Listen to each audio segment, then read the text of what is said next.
Okay, Farhan's coming in tomorrow, but I wanted to give you guys, well, I wanted to make sure I got on make some of the stuff that we're going to talk about. So I figured I'd just check out the video system here and make sure I get on film kind of a close-up of the pieces of gear that we're going to talk about when he comes in. We'll shoot this again, most of it again, when he comes here tomorrow, but for now, here's just a quick pan.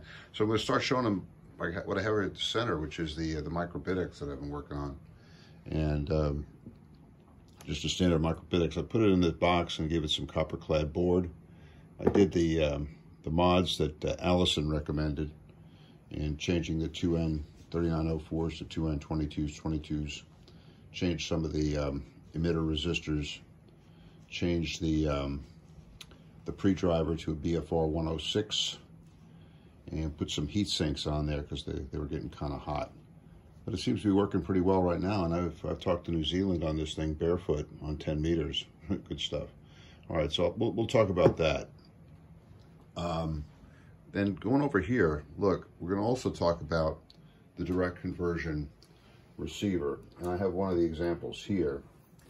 I'll show this to Farhan because his efforts in Hyderabad really inspired this. And I want to show him what we've been working on here. It uses the same kind of PTO that he had in his Daylight Again receiver and in the DC receiver that he built for his direct conversion receiver for the students in Hyderabad.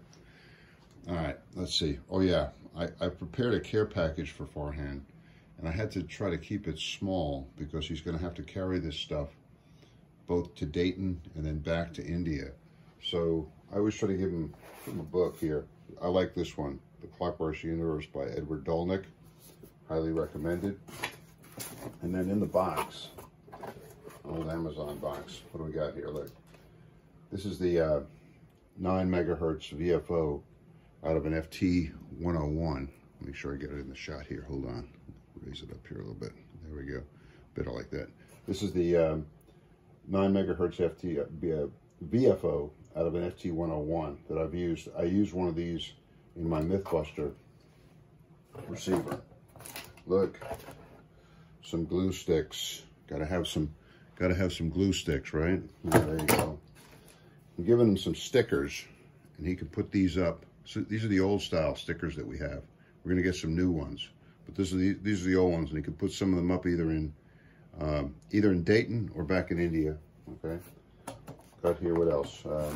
Oh yeah, schematic and parts info for the 9 megahertz VFO. A couple of little odds and ends in there, but anyway, those are the main things in the care package at this point. All right, what else we got here on the bench to discuss? Let's see. Pan over here. Oh look, that's the QRP Hall of Fame plaque that Farhan brought to me from Dayton back in 2017 on his first visit. I have some other stuff here. Look, I just realized I have the Antuino. That's that thing right there. That's Farhan's bit of test gear. That's the not the vector network analyzer, but a scalar network analyzer Farhan gave me, and I use it all the time. And look up on the top, you can see a little oscillator there that Farhan worked up, and that's for checking dynamic range in amplifier circuits. And I haven't used that one yet, but when my skills improve, I plan on putting it to use. He also gave me an attenuator, which I have in the box heading to the Dominican Republic. We'll talk about that, I think, in a second. So what else we have here? Oh yeah, this here is the this is the DC receiver that I brought over to the high school the first time we went over there, when Dean and I went over there. And I brought with them an example of kind of an analog DC receiver. This whole VFO mechanism's out of a Galaxy 5 that Pete recommended. The receiver itself is kind of based on a kind of a failed project that I had, in which I tried to use ceramic resonators as the VFO, but it was unstable. So Dean pointed that out and we got rid of it, but it was in Sprat. And I just threw this thing together. We put a little, and we left it over there with the students. Now the thing is, check out the bottom. Here, look. This is what I left with the students. There he is, Farhan himself. And then the famous quote from Why Build a Receiver, and his description of why you would want to build a direct conversion receiver. All right, so we'll talk about that. And then lately we've been, related to this, I have this over here. And this is also related to the gift, or the care package. Farhan was asking about whether the receiver that we were using with the kids uses a glue stick PTO. Well, not really, but I built up this thing, and I at one point had it working. I think I did a video on it, but this shows you how I mounted the glue stick, just using a piece of wood and some glue. Anyway, this was once part of a receiver. So Farhan will take some glue sticks back to India with him. And finally, we're talking a little bit about the Franklin oscillator. And I've been intrigued by this circuit, and so I have one here. This is a Franklin oscillator, and I have it rigged up right now, so it's oscillating, percolating at around 14.5 megahertz. You can see it's quite simple, but we'll fire that up, and hopefully I'll be able to demonstrate the stability, the extreme stability of the Franklin oscillator. Let's see, what else? Oh yeah, let me pan around over here. Show over here the rest of the shack. We will, look, I don't think we'll talk too much about the HQ 101, but here's a couple of, well, there's several, wow, 1, 2, 3, 4, I count 4 uBITX inspired rigs. And over here we have, turn these on. So, this is the Mythbuster that you can see down here. It covers